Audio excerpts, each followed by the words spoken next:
Hello everyone, welcome to guiding Sarathi. हम लोग आज एमसीक्यू की सीरीज में फर्स्ट ऑफ फैब में आ गए हैं। तो इस वीडियो में हम लोग फर्स्ट फरवरी से रिलेटेड सारे एमसीक्यू को देखेंगे। तो चलिए शुरू करते हैं। हमारा पहला क्वेश्चन है राज्यसभा से। Consider the following statement about Rajya Sabha.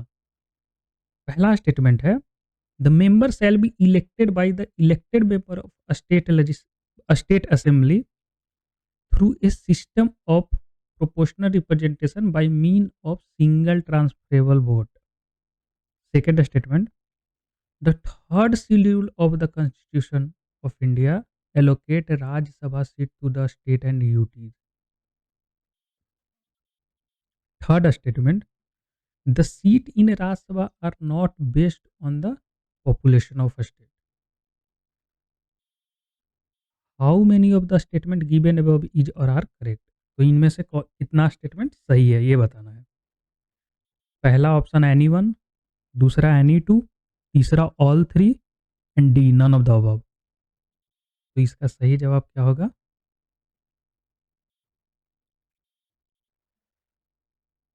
इसका सही जवाब है ए, एनी वन।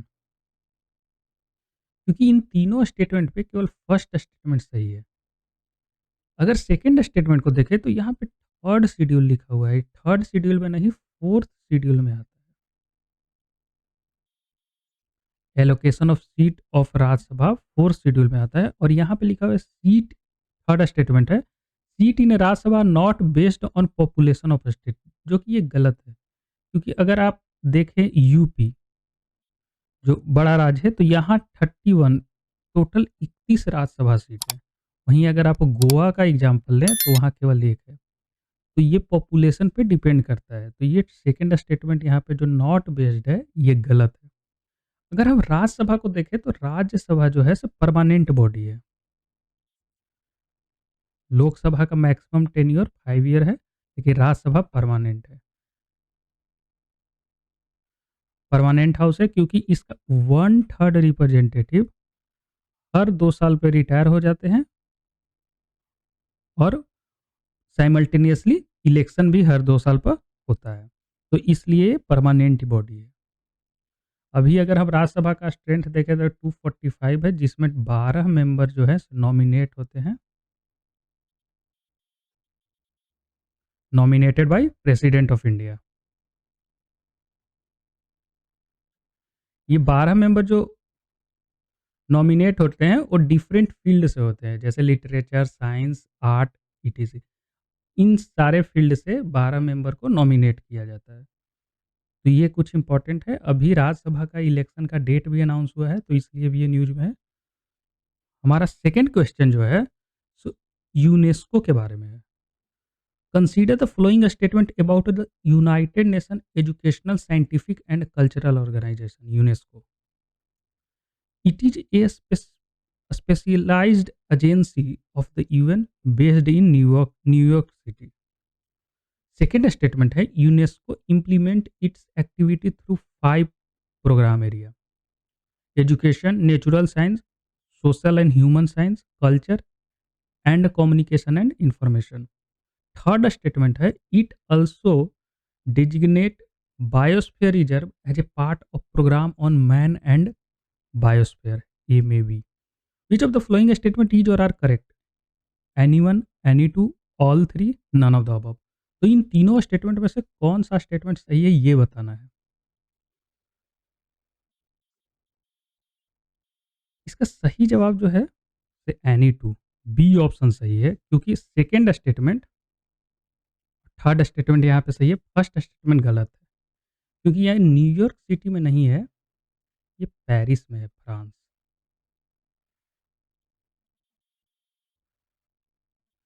इसका जो हेड क्वार्टर है सो पेरिस में है। तो ये एक इम्पॉर्टेंट है। और ये सेकंड स्टेटमेंट बिल्कुल सही है। 5 प्रोग्राम पे काम करता है: education, natural science, social and human science, culture and communication and information. तो फर्स्ट सेकंड स्टेटमेंट सही है। इंडिया जो है सो इसका फाउंडिंग मेंबर है। अगर इंडिया की बात करें तो ये फाउंडिंग मेंबर है of UNESCO. India is a founding member of UNESCO. अब ये न्यूज़ में क्यों है? तो न्यूज़ में इसलिए है क्योंकि इंडियन गवर्नमेंट जो है से अभी 12 फोर्ट को नॉमिनेट किया है यूनेस्को वर्ल्ड हेरिटेज साइट के लिए। तो इसलिए ये न्यूज़ में है। अगर आप यूनेस्को की इनिशिएटिव देखें तो इनका एक वर्ल्ड हेरिटेज साइट इनिशिएटिव है, जहाँ पे ये हेरिटेज को प्रिज़र्व करते हैं। अभी इंडिया में इसका नंबर देखें तो टोटल 42 इंडियन साइट्स हैं जो वर्ल्ड हेरिटेज साइट लिस्ट में इंक्लूडेड है। तो अगर और हम डिटेल देखें तो इसका फाउंडेशन 1945 में हुआ था, 193 मेंबर और 11 एसोसिएट मेंबर इसके पार्टनर हैं। ये जो थर्ड स्टेटमेंट है, तो इसके तहत टोटल 12 बायोस्फीयर रिजर्व है जो इस लिस्ट में इंक्लूडेड है इंडिया का। इंडिया के पास टोटल 18 बायोस्फीयर रिजर्व है जिसके अंडर टोटल 12 ये मैप प्रोग्राम के अंडर लिस्टेड है। ये भी इम्पोर्टेंट एक फैक्ट है, तो इसको भी ध्यान रखिएगा। चलिए चलते हैं नेक्स्ट क्वेश्चन पे। अगला क्वेश्चन है स्नो लेपर्ड के बारे में। Kyrgyzstan has officially declared the snow leopard as its national symbol. पहला स्टेटमेंट। दूसरा है according to IUCN list of threatened species, ये वल्नरेबल सेक्शन में आता है। It is in vulnerable. Third statement, it is native to the mountain range of central and south Asia. ये central और south Asia के range में ज़्यादा होता है। Which of the following statement is और are correct? Only one, only two and three, only one and two, and D all of the above. यहाँ पे डी ऑप्शन सही है, तीनों ही स्टेटमेंट सही है। अब ये न्यूज में क्यों है स्नो लेपर्ड? क्योंकि पहला सर्वे, फर्स्ट एवर सर्वे इंडिया का पुट किया गया है जिसमें नंबर है स्नो लेपर्ड का 718।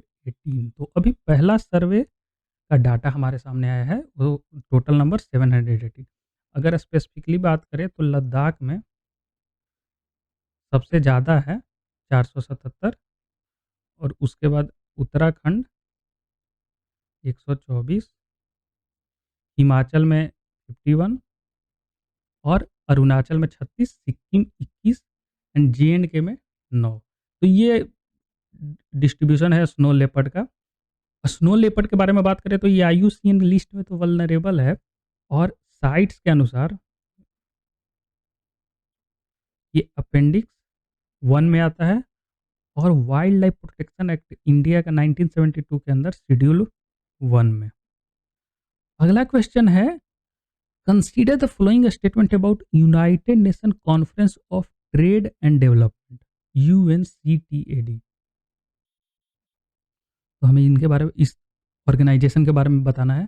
पहला स्टेटमेंट है, it is a permanent body of the United Nation and the United Nation General Assembly is the parent organisation. Second, it establish in 1964 and its headquarter in Geneva, Switzerland. ये दो statement हैं, इनमें से कौन सा statement सही है ये बताना है। Only one, only two, both, none of the above. यहाँ पे सी ऑप्शन सही है, बोथ। दोनों ही स्टेटमेंट सही है।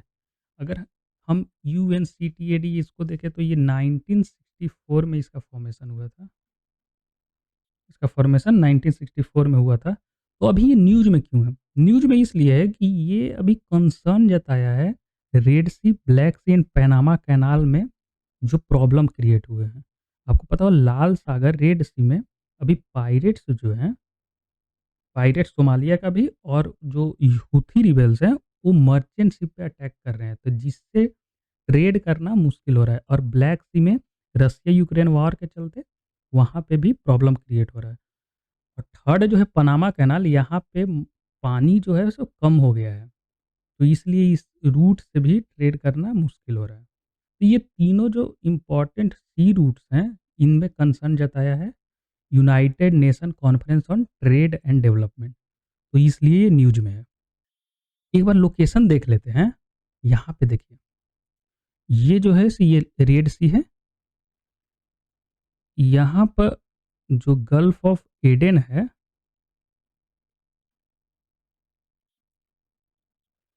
यहाँ पे प्रॉब्लम हो रहा है यमन के जो हूथी रिबेल्स हैं।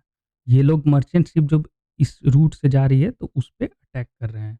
जिससे जिसके चलते ये जो शॉर्टेस्ट रूट था, इंडिया से भी यहाँ मलक्का स्ट्रेट से जो आता था, ये शॉर्टेस्ट रूट था यूरोप के लिए। तो अब ये लॉन्ग रूट को ज़्यादा मर्चेंट शिप कंसीडर कर रहे हैं, तो जिससे ट्रेड करना मुश्किल हो रहा है, ज़्यादा टाइम लग रहा है, ज़्यादा कॉस्ट भी आएगा, तो इन्फ्लेशन का भी प्रॉब्लम क्रिएट होगा। तो इसलिए अभी ये कंसर्न जताया गया है। ये है ब्लैक सी।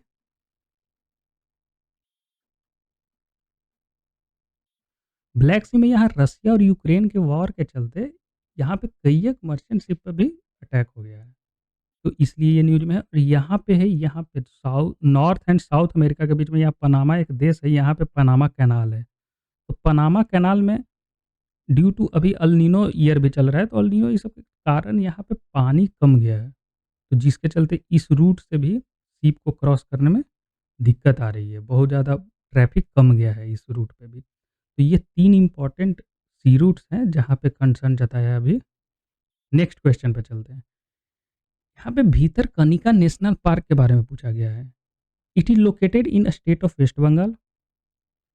सेकंड स्टेटमेंट है, it is located in the delta of river Brahmani, Baitarani, Dhamra. Third statement है, it has one of the largest population of endangered salt water crocodile in India. तो इन तीनों स्टेटमेंट में से सही स्टेटमेंट बताना है। Any one, any two, all of the above, none of the above.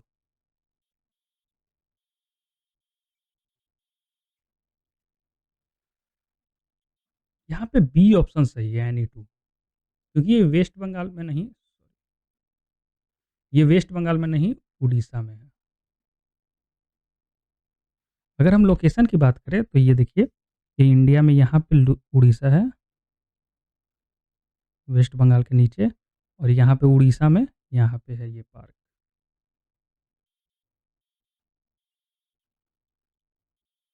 Bhitarkanika national park. अगर इसके बारे में और हम जाने भीतरकनिका नेशनल पार्क में, तो ये रामसर साइट डिक्लेयर हो गया है 2002 में। तो ये एक रामसर साइट भी है 2002 से। और यहाँ पे तो लार्जेस्ट पॉपुलेशन है ही साल्ट क्रोकोडाइल इन इंडिया का, लेकिन यहाँ पे different variety of kingfisher bird भी हैं। तो ये भी एक इम्पोर्टेंट है जो कि इंडिया में।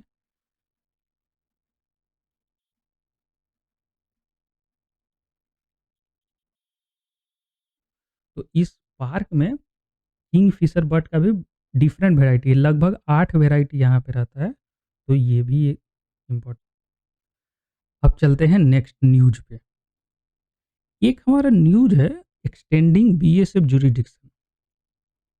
इसका कॉन्टेक्स्ट देख लेते हैं। ये 2021 में मिनिस्ट्री ऑफ होम अफेयर जो है एक नोटिफिकेशन इशू किया था, जीएस जिसमें BSF in Punjab, West Bengal and Assam में इनका जुरिडिक्शन एरिया को बढ़ा दिया गया था। कितना बढ़ाया गया था? पहले 15 किलोमीटर था और इसको बढ़ा करके 50 किलोमीटर कर दिया गया। और इसी नोटिफिकेशन के तहत जो गुजरात में पहले 80 किलोमीटर इनका जुरिडिक्शन था, उसको कम करके 50 किलोमीटर कर दिया गया। तो ये नोटिफि अब इस नोटिफिकेशन को पंजाब गवर्नमेंट जो है सो सुप्रीम कोर्ट में चैलेंज किया है।